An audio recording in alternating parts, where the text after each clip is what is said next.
자, 이번 시간에는 부자재 쪽에서 알아보겠습니다. 부자재. 부자 중에서 우리가 제일 많이 쓰는 부분이 이제 솔더웍이라는 거 많이 쓰죠. 납을 디솔딩, 즉 납을 제거를 하고 나서 완벽하게 제거되는 부분은 없습니다. 그래서 그 부분을 우리가 깨끗이 제거하기 위해서 솔더웍으로다가 우리가 그 인두기를 솔더웍에 이렇게 대고 납을 이렇게 제거하는 거죠. 이 구리선 재질로 이렇게 가느다란 구리선이 얽히설키된 망으로 돼 있는데 그걸 솔더윅이라고 그러는데, 그게 납이 싹 빨아들여요. 구리선에. 그래서 보통 우리가 이제 IMD 부품, 즉 리드 타입의 부품을 디솔더링 할 때, 그 다음에 BJ 칩을 디솔더링 할 때 주로 이제 많이 쓰는 건데, 깨끗하게 지워지죠. 근데 이 솔더웍이 가격이 이렇게 싼 건 아니에요. 그래서 여러분들한테 팁을 드린다면, 이 가격이 비싸거든요. 이게 비싸요, 의외로. 그래서 저 같은 경우는 어떻게 쓰냐면, 집에서 뭐 이렇게 집에 보면 전선을 쓰고 남는 뭐 버리는 것들 있잖아요. 전선을 이용하는 거죠. 전선을 이용하는 거예요. 전선을 그 니파로 까게 되면 가는 연선들이 나오죠.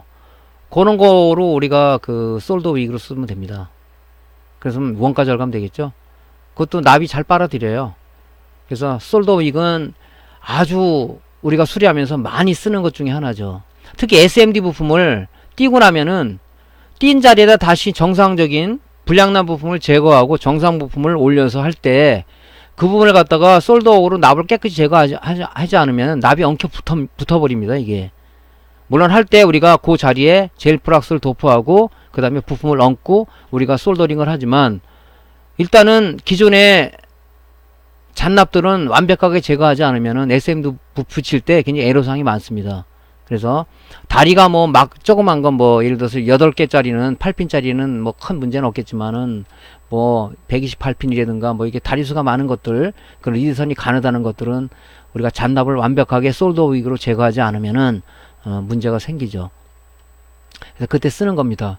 그래서 이게 가격이 비싸다 그러면은 전선 그 폐전선들 버리지 마시고 모아놨다가 좀 작업성 좋게 잘라서 까놓으면 또 이게 산화가 되니까 까놓지 말고 쓸 때 니파를 벗겨서 솔더윙, 납 흡착 심지로 쓰면 아주 좋은 아이디어가 아닐까 그렇게 생각됩니다. 자, 내열 테이프 또는 캡톤 테이프라고 그러는데, 이것은 보통 온도가 250도에서 300도씨의 어떤 그 뛰어난 그 내열성을 갖고 있어요.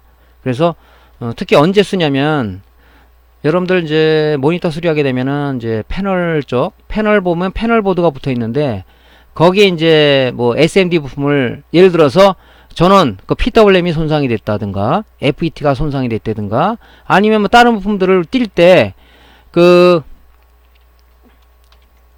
전번 강의도 말씀드렸지만은 그 액정 그라스 부분하고 패널 보드하고 이렇게 플렉시블 TCP라고 그러는데 이런 테이프 같은 걸로 연결돼 있죠. 근데 그게 문제가 되면은 이 라인 디펙터, 화면은 나오는데 가운데 검은 줄이 생겨가지고 아주 애로사항을 많이 겪는 경우도 있죠. 그래서 그런 부분들을 TCP, 즉 패널 보드와 연결된 플렉시블 같이 생긴 TCP를 우리가 그 떨어지지 않게 하기 위해서 그 부분을 내열 테이프로 붙인 다음에 우리가 작업을 하죠. 왜냐면 이 내열 테이프는 250도에서 300도씨까지 견디는 그런 테이프이기 때문에 우리가 그때 좀 많이 씁니다. 또 언제 쓰냐? 노트북 같은 거 수리하고 뭐 쇼트가 안 나오기 위해서, 어떤 부품의 쇼트가 안 나오기 위해서 거기다가 이렇게 내열 테이프, 노란 성분으로 돼 있죠? 붙이기도 합니다. 그래서 요것도 가격이 이렇게 아주 싸지는 않아요. 우리 지금 알루미늄 테이프에 비해서 굉장히 가격이 좀 고가입니다. 그래도. 근데 저는 이제 BJ 작업할 때, 특히 이제 열을 많이 가하면 안 되는 부품들은 캡톤 테이프로 그 부품을 감싸고 리히팅 작업을 한다든가 리웍 작업을 하고 있죠. 그래서 내열 테이프는 하나씩은 비치해둬야 될 게 아닌가 이렇게 생각됩니다.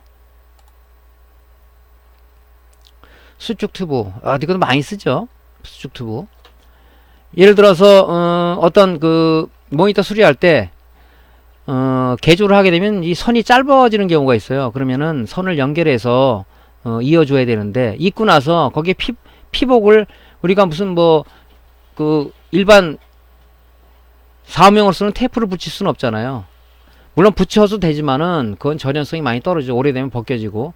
이렇게 고무 재질로 돼 있는 요 수축 튜브를 좀 우리가 많이 쓰는데, 그 수축 튜브를 거기 그 땜한 자리에다가 올리고 라이터로 지지게 되면, 아니면 인두의 열로 지지게 되면 요 고무 재질의 이 피복이 쪼그라들면서 딱 붙어버리죠. 그래서 절연성이 굉장히 좋아지는 그런 작업을 많이 해요. 선을 일 때나 뭐 이런 때 많이 쓰죠. 또 언제 많이 쓰냐면은 뭐 어떤 커넥터하고 뭐하고 연결했을 때 그 부분을 우리가 쇼트 안 나기 위해서 절연할 때도 많이 씁니다. 수축 튜브는 직경이 파이수가 조그만 것부터 큰 게 있으니까 요거 골고루 갖추고 있어야 될 그런 거죠. 저 같은 경우는 요거를 이렇게 긴 게 있으면 작업성 좋게 이렇게 잘라 가지고 이렇게 내가 쓸 만큼 이렇게 똑같은 크게 잘라 가지고 이렇게 부품통에다가, 여기는 큰 거 이렇게 한 4칸 정도 해서, 여기는 큰 거, 여기는 중간, 작은 거, 이거 아주 소형 작은 거, 요런 작은 건 어디 쓰냐면 이제 CCFL이 만약에 형광등 모니터 형광 CCF 고장 났다 그러면 여기 이제 붙은 요 띄어야 되는데, 여기다가 새 거를 CCF를 갈고 여기 붙일 때 여기 조그만 이 수축집가 들어가야 되거든요. 조그만 거. 그런 것도 이제 여기다가 칸을 나눠서 이렇게 보관을 하고 있죠. 그러면 쓰기가 참 좋습니다. 그래서 뭐 가격은 많이 싸요. 인터넷은 이렇게 절단돼서 재단돼서는 여러 가지 종류를 많이 팔죠. 그런 거 구입하셔도 될 것 같아요. 케이블 타이 많이 쓰는, 또 우리 저거죠. 컴퓨터 조립하거나 아니면 또 모니터에 케이블이 이렇게 어떤 막 난무하게 이렇게 막 흩어지는 부분을 이렇게 잡아주기도 하고, 그럴 때 좀 많이 쓰죠. 뭐 케이블 타이는 뭐 얘기 안 해드려도 지금 많이 쓰고들 계시잖아요. 예. 재정장갑이에요. 재전장갑입니다. 재전장갑. 저도 이게 습관화가 안 돼서 그러는지 몰라도 수리할 때 꼭 장갑을 끼고 하십시오. 뭐 전기를 안 먹는 것도 중요하지만 우리가 작업을 하고 뭐 이다 하면 손이 긁히는 경우도 있고 또 손이 상하는 경우가 많아요. 저는 뭐 몇 번씩 손 다쳐서 뭐 테이프도 감고 작업하고 그러는데, 이게 습관화가 안 되니까 답답해서 못 하겠더라고요. 근데 처음부터 습관화를 들여야 됩니다. 장갑이 두꺼운 거 말고 얇으면서 이런 게 있어요. 그러면 진짜 정전기도 방지가 되고 그래요. 그런 제품들을 우리가 구입해서 쓰시면 되겠죠. 다음 이제 화학 제품이죠. 화학 제품 많이 씁니다. 제일 많이 쓰는 게 뭐냐, TC하고 플럭스의 플럭스. 플럭스는 이제 액상 플럭스가 있는데 이 액체 타입이죠. 액체 타입. 액체 타입을 많이 쓰는데, 요거는 지금 언제 많이 쓰냐면 그래픽 카드가 줄이 생기거나 이럴 때, 그래픽 카드를 뭐 리볼링해서 하는 것은 단가가 안 맞기 때문에 PC방에서 뭐 일주일에 한 5-6개씩 막 갖고 와요. 뭐 몇 달만 쓰게끔 해달라 그러면은, 일단은 그래픽 카드에 보면 이렇게 GPU가 이게 들어있는데, 일단은 그래픽카 이렇게 GPU가 이렇게 있으면 요 안에를 컴프레셔 먼지를 다 털어내고, 그 다음에 액상 플럭스를 조그만 통에 이렇게 담아서 튜브식으로 된 게 있습니다. 거기다 담아서 여기다 충분히 액상 플럭스를 여기다 안에 잡아 넣습니다. 이렇게 잡아 넣게 되면은 어느 정도 스며들어요. 플럭스는 뭐냐면 납을 이렇게 잘 붙여주는 성분, 모아주는 성분이 있거든요. 플럭스는. 근데 젤 플럭스를 하게 되면은 작업성이 좋긴 좋은데 작업이 한참 또 걸리고 그래요. 그래서 아무래도 좀 작업성 좋게 액상 플럭스를 넣어가지고 어느 정도 스며들면 이제 컴프레셔로 이 안에 있는 액상 플럭스를 밖으로 밀어낸 다음에 이제 BJ 장비로 와서 여기서 이제 리히팅 작업을 하는 거죠. 리히팅 작업을 하게 되면 이제 그때 많이 쓰죠. 이걸 넣는 이유는 납을 좀 안에, 납이 이렇게 지금 볼납들이 이렇게 칩 위에 올라가 있는데 요게 회로에서 여기 떨어져 있거나 아니면은 이 크랙이 생기거나 이런 부분들을 요 부분에 넣게 되면 얘가 요 패턴에 달라붙는 거죠. 그러니까 리히팅은 일시적으로 하는 거지 영구적인 것은 아니다는 거죠. 그때 이 젤 플럭스, 액상 플럭스를 많이 씁니다. 그래서 한 통씩은 갖고 있어야 되죠. 이거는 요거는 뭐 가격들이 비싸지 않으니까. 어떤 사람이 이건 말통으로 막 갖고 있는 게 있는데, 이건 화학 제품이니까 그렇게 크게 많이 갖고 있을 필요는 없어요. 필요할 때 조그만 통에 있는 거, 1리터 통인가 뭐 그럴 거예요. 하나씩 갖고 있으면 되니까.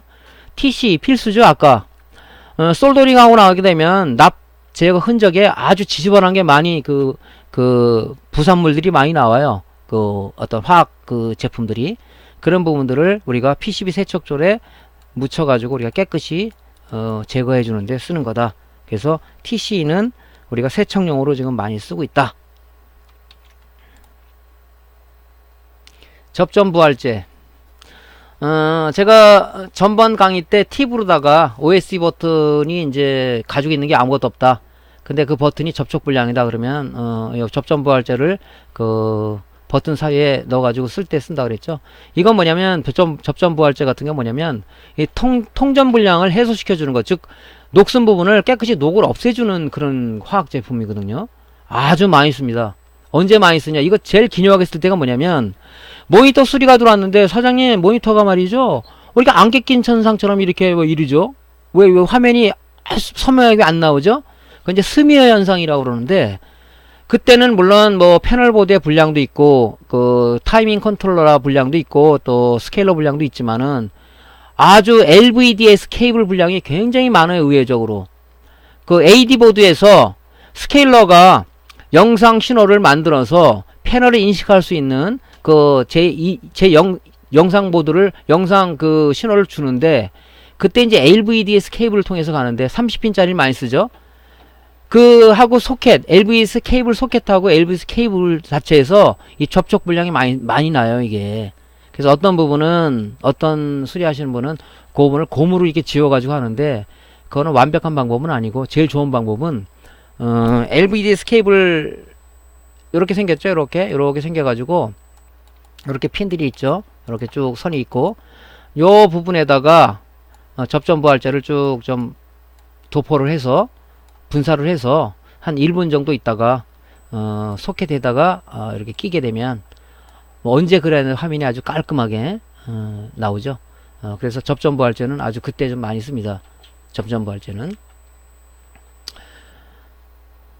이런 얘기하면 난 수리를 아직 안 해봤는데 그래? 또 그러시는 분도 있는데, 이 부분은 이제 수리를 지금은 초기 단계니까 이제 입문하시는 분들이 많이 보는 그런 강의니까 앞으로 그래 한번 그걸 한번 해보자 기억이 날 때가 있을 거예요. 그때 한번 써보시면은 아주 좋은 화학 제품이죠. 순간 냉각제라는 건 이건 뭐냐면, 이제 어떤 솔더링하고 빨리 식혀야 될 때가 있어요. 그때 뭐 많은 건 아니지만 그때 이 빨리 좀 식힐 때 쓰는, 순간적으로 온도를 빨리 그 강화를 시켜줄 때 쓰는 건데, 글쎄 뭐 쓸 일이 많이 있을지 모르겠지만은 저 같은 경우는 언제 좀 쓰냐면은 이 글루건으로 뭐 어떤 제품을 붙일 때 그때 좀 많이 좀 씁니다. 빨리 굳으라고. 거의 쓰질 않죠. 미끄럼 방지제. CD롬이, 사장님 들어왔는데 CD롬 이게 왜 뚜껑이 버튼을 눌러도 안 열려요? 왜 그럴까요? 그럴 때는, 예, 전 이렇게 얘기해. 대한민국에서 그 수리하는 사람 저밖에 없습니다. 자, 이건 이제 서비스 해드리겠습니다. 그러고 이제, 그 CD롬을 핀셋 같은, 바늘 같은 거를 이렇게 콕 찌르면 나오게 돼 있죠? 열고 나서 보면, 열려진 그 앞쪽에 보면, 이, 고무 벨트가 이렇게 보여요. 고무 벨트가. 그게 헐거워져서 헛도는 거죠. 거기다가 미끄럼 방지제를 갖다 한번 살짝 뿌려주고, 그 트레이를 왔다 갔다 손으로 수동으로 닫았다 열었다 닫았다 열었다 하게 되면은 아주 새 것처럼 잘 열립니다. 여러분들도 매장에서 이제 보통 CD롬이 오래되면 잘 안 열려요, 이게. 고무들이 이제 보면 좀 삭거나 그러지 않습니까? 그러면 그때 이제 한번 서비스 차원에서 해주면 소비자들이 아주 굉장히 좋아하죠. 그때 이제 미끄럼 방지는. 그래서 저는 이제 요거를 수리하는데 쓰는 것보다는 소비자들, 저희 이제 고객들한테 서비스 차원에서 많이 해주고 있습니다. 한번 해보세요. 요거는. 그럼 아주 소비자들이 좀, CD롬 하나 갈면 뭐 3, 4만원 줘야 되지 않습니까? 근데 와서 그냥 공짜로 해가니까. 공짜 좋아하잖아요, 다. 예, 좋아하죠. 자, 스티커 자국 제거제. 요거는 언제 쓰냐면은, 모니터 수리가 들어오면, 노트북 수리가 들어오면, 아주 초등학생 애들은 왜 스티커를 이렇게 좋아하는지 모르겠어요. 거기다 뭐 덕지덕지 붙여가지고, 뭐 안 떼어줬으면 좋겠지만, 또 소비자들이 요구를 해요. 사장님, 요 스티커 좀 어떻게 제거 좀 안 될까요? 너무 지저분하네. 그러면, 이 손으로 띄게 되면은 안 떨어져요, 이게. 안 떨어집니다. 어떤 사람은 열풍기를 막 가해서는, 열풍기는 플라스틱 재질과 녹이잖아요. 안 되니까 이 스티커 제거제를 좀 도포해가지고 하면 잘 떨어지죠. 손으로 벗겨내고 오다가, 손으로 한꺼풀 벗겨내면은 이제 그 접착 부분 남지 않습니까? 거기다가 이제 이 스티커 제거제를 뿌려서 긁어내면 깨끗이 떨어집니다. 그러고 나서 이제 우리가 저 세척제 있잖아요. 뭐 쓰는 거, 그거를 한번 닦아주면 깨끗이 되죠. 이건 뭐 서비스 차원에서 해주는 거니까 이런 것들은 갖고 있으면은 소비자들이 한테 신뢰성을 줄 수 있는 간단한 화학 제품이니까 여러분들이 좀 가지고 있으면 좋을 것 같습니다.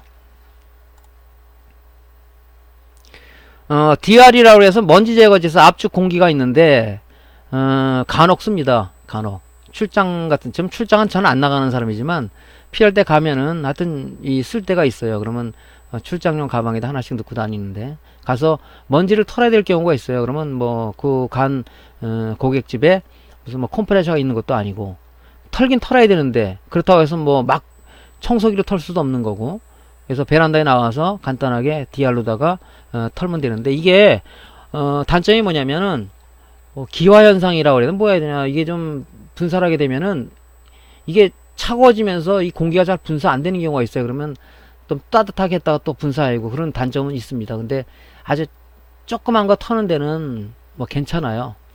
DR은 뭐 매장에 하나씩 갖고 있어야 될 거고, 스핀들 오일 요것도 우리가 좀 가지고 있어야 될 것 같은데, 이건 이제 고객 서비스에, 이런 것들은 뭐 우리가 수리를 이거 하겠다 하는 게 아니라, 그래픽 카드 같은 거 특히 오래되면 쿨러가 서 있거나 돌아갈 때 뭐 소리가 엄청 나거나 하는 것은 그 펜 사이에 펜과 그 펜 축 사이에 보면은 이 오일 같은 게 들어있는데, 그게 말라서, 또 이게 말라서 붙어 있는 현상도 있고 그런 게 있어요. 그러면 우리가 이제 펜에 스티커, 쿨러에 스티커를 띄게 되면 거기 이렇게 그 축이 보여요. 거기다가 이제 어떤 사람은 뭐 재봉틀 오일도 넣고 그러는데, 재봉틀 오일보다는 요 스핀들 오일이라 그래가지고, 요게 이제 고온 오일이라고 보통 얘기를 하죠. 스핀들 오일을 거기다 주입을 하고, 더 좋은 것은 뭐 테프론 그리스를 거기다 더 넣으면 좋은데, 보통 이렇게 해서 소비자한테 이건 영구적인 것은 사실 아니에요. 당분간 몇 달 동안 쓰게끔 해드릴게요. 여기 지금 거의 그래픽 카드들이 규격화가 되어 있질 않아요. 장인의 네이스 하려고 그런지 몰라도 다 틀립니다. 그러다 보니까 우리가 이제 이런 임시방편에 고객 서비스를 할 수밖에 없어요. 그래서 하게 되면 아주 소리가 없이 잘 돌아가죠. 넣고 이제 한 30초 있다가 손으로 좀 돌려준 다음에, 그죠? 손으로 좀 돌려준 다음에 작업을 하게 되면 소리가 안 납니다. 고객 서비스 차원에서 갖고 있어야 될 화학 제품들이다. 자, 이제 젤 타입으로 들어가겠습니다. 아까 프락스는 두 가지가 있다고 그랬는데, 하나는 액체 타입의 액상 프락스하고 젤 타입의 젤 프락스죠. 이 젤 프락스는 이 점성이 있어요. 부품을 붙이면 떨어지지 않습니다. 그래서 우리가 BGA 타입 부품들, 볼 타입의 칩셋의 볼 타입으로 되어 있는 부품들을 리볼을 할 때 볼이 어떤 위치에서 이탈하지 않게끔 우리가 그 젤 프락스를 도포를 하고, 거기에다가 이제 스텐실을 얹어 놓고 우리가 볼을 거기에다가 얹는 거죠. 그때 좀 많이 사용합니다. 또 하나는 뭐냐면, 아까도 얘기했지만은 PCB 이런 어떤 것들이 몇 년 정도 되면은 납이 잘 녹지를 않아요. 그때 이제 젤 프락스를 그 납된 부위에 좀 묻혀서 인두기를 지지면 잘 떨어집니다. 이 젤 프락스는 뭐냐면 납이 잘 붙고, 그죠? 납이 잘 모아지게 하는 그런 성분이 있기 때문에 씁니다. 근데 이제 출장을 다니는 사람들은 요 펜 프락스, 펜 타입의 프락스를 좀 많이 갖고 다니죠. 여기 액상 타입의 이 프락스가 들어있는데, 요 뚜껑을 열면 이렇게 붓 같은 게 이런 게 있어요. 거기 칠하게 되면은 나옵니다. 저도 간혹은 쓰는데, 뭐 납땜 아까 안 떨어진다 그랬죠. 요거보다는 이제 요거를 좀 칠해가지고 납을 좀 이렇게 제거하는 경우도 있는데, 뭐 관계없어요. 근데 요런 것도 뭐 편하게 쓰는 것 중에 또 하나죠. 갖고 있으면 좋겠죠. 페이스트, 이것도 일종의 프락스 성분이죠. 납땜 할 때 그 부분에 납에다가 살짝 묻혀서 하게 되면 또 잘 납이 붙죠. 프락스 성분이 똑같이 요거는 좀 고급형이고, 요건 좀 저가형이죠. 그래서, 페이스트라고 그래서, 우리가 이제 납땜할 때, 솔더링 할 때 아주 많이 씁니다. 또 납이 잘 붙고. 근데 단점은, 솔더링 하고 나서는 아주 주위가 지저분해져요. 요런 고가들은 좀 덜한데, 얘네들은 아주 지저분하게 남습니다. 그래서 반드시 TC로다가 세척을 꼭 해줘야 된다는 그런 이제 좀 번거로움이 또 많죠. 자, UV 본드. 전에 UV 램프를 얘기했죠. 우리가 그 TV를 수리할 때, 즉 LED 바에서 LED 패키지가 불량이 나서 우리가 그 LED를 제거할 때 앞에 LED 앞에는 확산 렌즈라는 그 돋보기 같은 게 붙어 있어요. 그걸 띄어내고 우리가 불량난 패키지를 붙이고 이제 거기다가 다시 확산 렌즈를 붙여야 되는데, 확산 렌즈가 그냥 붙는 게 아니라 그냥 뭐 본드로 붙이게 되면 이 LED 바는 열이 많이 나잖아요. 떨어집니다. 그래서 떨어지지 않게끔 이 UV 본드라는 게 있어요. 본드를 붙여서 UV 램프로다가 고개 이렇게 비추게 되면은 이 본드가 경화가 되죠. 잘 안 떨어집니다. 뭐 이거 말고 뭐 이제 뭐 실리콘을 쓰시는 분도 있는데 보통 UV 본드를 좀 많이 쓰는 편이죠. 그래서 확산 렌즈를 붙일 때 많이 쓴다. 그래서 요거 UV 본드가 있으면 반드시 UV 그 램프 그 프레시가 필요하죠. 예. 자외선 램프가. 그래서 그걸로 쏘이게 되면은 굳죠. 그래서 TV 수리하는 사람들, 특히 이제 이거는 꼭 갖고 있어야 될 UV 본드하고 UV 램프는 갖고 있어야 된다. 자, 테프론 그리스는 아까 얘기했죠. 스핀들 오일을 이렇게 그 그래픽 카드에 이렇게 펜이 이렇게 있는데, 이렇게 펜이 있겠죠. 요 스티커를 벗겨내면 여기 축이 보일 겁니다. 여기 축이. 여기다 스핀들 오일을 붓고 좀 더 오래 가기 위해서 이 테프론 그리스를 요 안에 좀 채워가지고 스티커를 붙이게 되면 아주 왔다로 오래 가죠.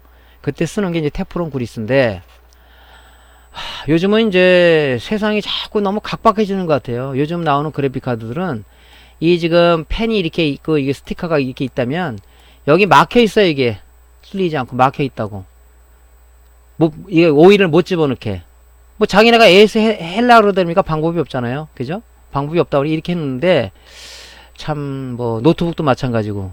그래서 저는 요 부분을 이렇게 뭐라 그럴까, 저 드릴 같은 걸 살짝 뚫어서 꼭 필요하다면 좀 이렇게 뚫어가지고 여기다가 붓고 그렇게 해드리는데, 가면 갈수록 수리가 좀 난이도가 올라가고 어려워지고, 우리가 좀 잔꾀를 부리지 않으면은 수리가 어려워지는 뭐 그런 시대가 자꾸 도래하는 것 같습니다. 이제 부품들도 이제 IMD 타입에서 SMD 타입으로 자꾸 전환되고, 부품은 사이즈가 점점 적어지면서 수리맨들이 아주 고도의 테크닉 아니면은 수리를 못하게끔 그렇게 지금 돼가는 추세이기 때문에, 우리가 이제 그런 부분들을 수리할 때 많은 숙련과 숙달과 되지 않으면은 수리하기는 점점 어려워진다. 그런 쪽으로 좀 가고 있는 거죠. 자, 인두지 코팅되는 요거 가끔 좀 사용을 해야 돼요. 왜냐면 인두를 사용하게 되면 앞에 코팅이 벗겨져서 납이 잘 붙지 않는 경우도 발생이 되고, 또 솔더링이 좀 원활히 안 되는 경우가 있어요. 그때 여기다가 인두기를 가열한 상황에서 여기다가 납을 인두 팁에다가 양쪽으로다가 이렇게 하면 붙어요. 그래서 납이 코팅이 되는 거죠. 인두 코팅제는 가끔 써서 항상 솔더링 할 때 솔더링이 원활하게 될 수 있도록 그렇게 해주면 좋을 것 같습니다. 칩본드라는 게 있는데요. 이거는 간혹 쓰지를 않아요. 요거는 언제 쓰냐면은 우리가 어떤 제품을 만들어내는 공장 메이커 쪽에서 대량산 양산 체제 했을 때 SMT 공정이라고 제가 말씀을 드렸죠. Surface Mounting Technology를 해서 표면 실장 기술이다. 거기 SMD 부품이 들어가는데, 이런 기판에다가 이 홀에다 하는 게 아니라 이런 기판에다가 이 소자를 이렇게 여기다가 크림 솔더를 이렇게 묻혀서 열로다 쪼여서 붙이는데, 크림 솔더를 입히고 나서 이 부품이 흔들리지 않게끔 여기다가 칩본드를 갖다 한 방울씩 이렇게 붙여요. 이렇게 묻혀가지고 이게 흔들리지 않게끔, 지나가면서 흔들리게 되면은 이 불량 나잖아요. 그러니까 요 전자 소자들이 흔들리지 않게끔 요 본드가 빨간색으로 되어 있는데 여기다가 한 방울씩 이렇게 붙여 있는 경우가 있어요. 이걸 언제 우리가 확인할 수 있냐면 립스보드 수리할 때 1차 단의 PWM 이 뒤에 PCB 뒤에 회로에 보면은 붙어 있는 게 있어요. 붙어 있는 것들이 있는데 그런 제품들이 이제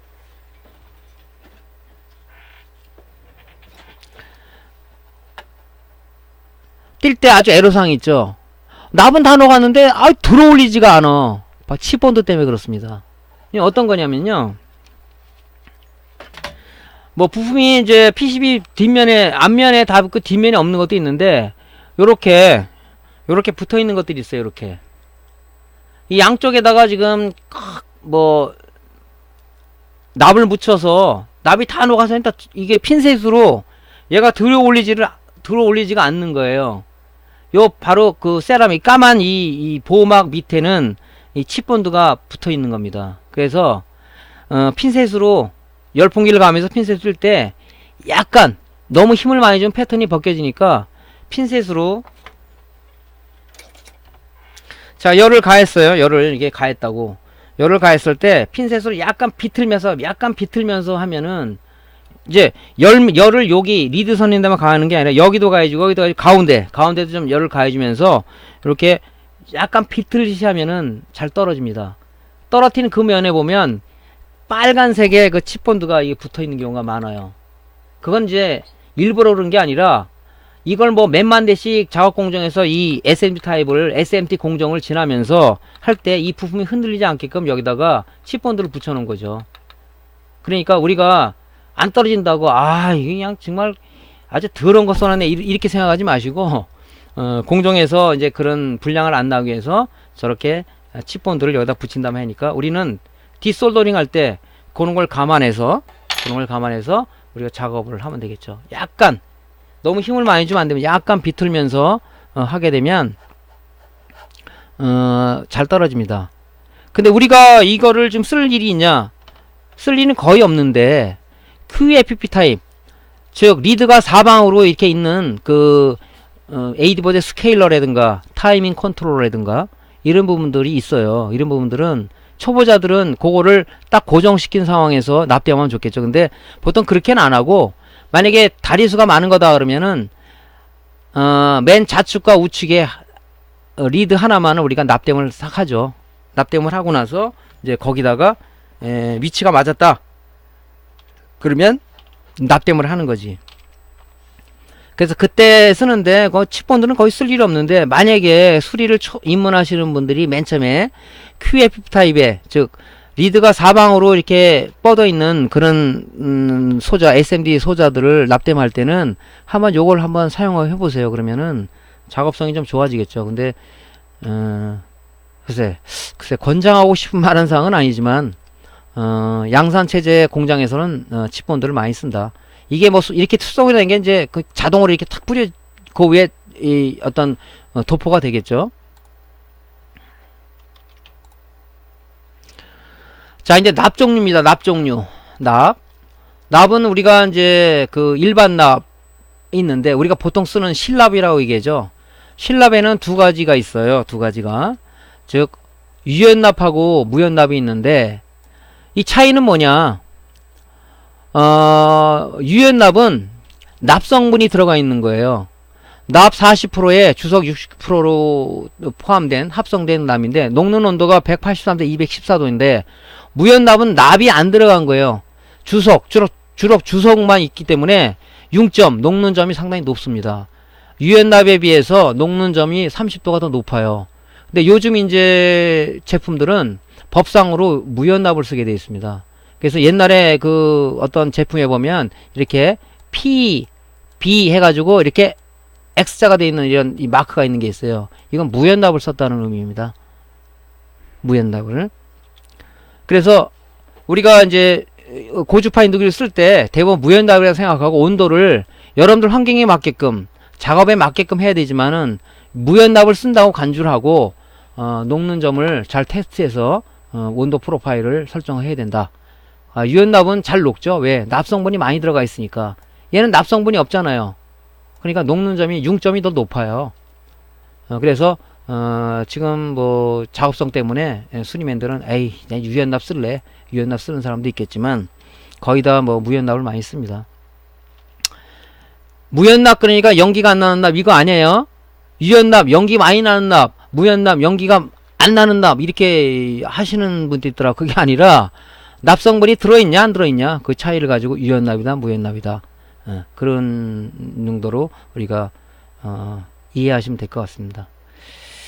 자, 크림 타입의 납인데 이게 크림처럼 돼 있어요. 크림처럼 납이.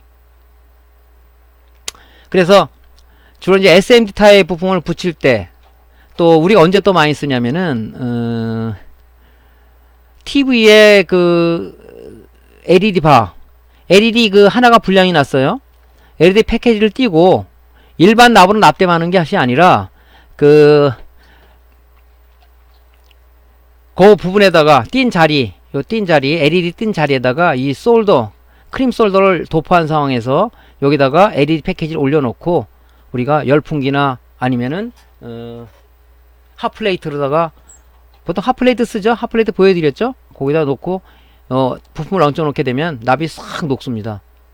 그래서 자기 자리에 찾아가면서 이제 납땜이 되죠. 인두기라는 것은 상당히 좀 위험한 작업입니다. 이런 저기 LED 바 같은 경우는 그때 이제 크림 솔더를 많이 쓰는데 보통 이 크림 솔더를 그냥 이렇게 손으로 벗어 하는 게 아니라 디스펜서라는 그런 정량 토출기를 이용해 쓰죠. 앞전 강의에 얘기 드렸죠. 그 디스펜서를 많이 씁니다. 예, 그 양만큼 여기 딱딱 이렇게 방울로 떨어지게끔 여기 해가지고 여기다 LED 패키지를 올려놓고 우리가 이제 납을 LED 패키지를 붙이는 거죠. 그때 크림 솔더를 쓰는데 이 크림 솔더는 그냥 막 방치하면 이게 굳어버리니까 보통 이제 뭐 냉장 보관을 하라고 그러는데 저도 지금 한 5년 6년 됐는데 이 크림 솔더 보면 위에다가 이게 납이 굳지 않게끔 이렇게 무슨 액체 같은 게 좀 있더라고요. 그래서 얼마 전에 쓰려고 하면 열어보니까 괜찮더라고요. 그래서 이제 조금씩 쓰고 있는데 크림 솔더는 이제 그때 많이 씁니다. LED 바 수리할 때 좀 많이 써요. 그땐 필요함을 느껴. 아이 뭐 인두기로 실납 써가지고 하지. 물론 실력이 좋은 사람은 해야 되지만 작업성이 많이 떨어지기 때문에 우리가 이제 크림 솔더를 많이 씁니다. 디스펜서 없는 사람은 이게 주사기에다가 이렇게 요걸 넣어가지고 또 이게 쓰는 사람이 있어요. 있는데 뭐 그건 여러분들이 알아서 하시면 될 것 같고.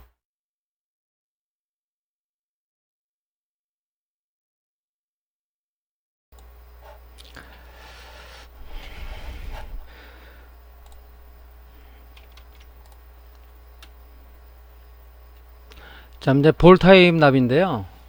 이거는 이제 BGA 리역 작업 하시는 분 아니면은 필요하지는 않은 건데, BGA 리역 작업을 하기 위해서는 이제 리볼링이라고 얘기하죠.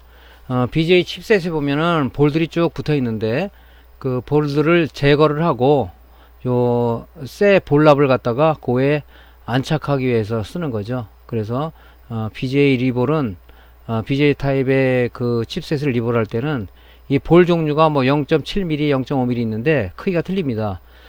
칩셋이 어떤 규격의 볼을 썼냐에 따라서 스텐실에 보면은 몇 미리짜리 볼이라는 게 나와 있죠.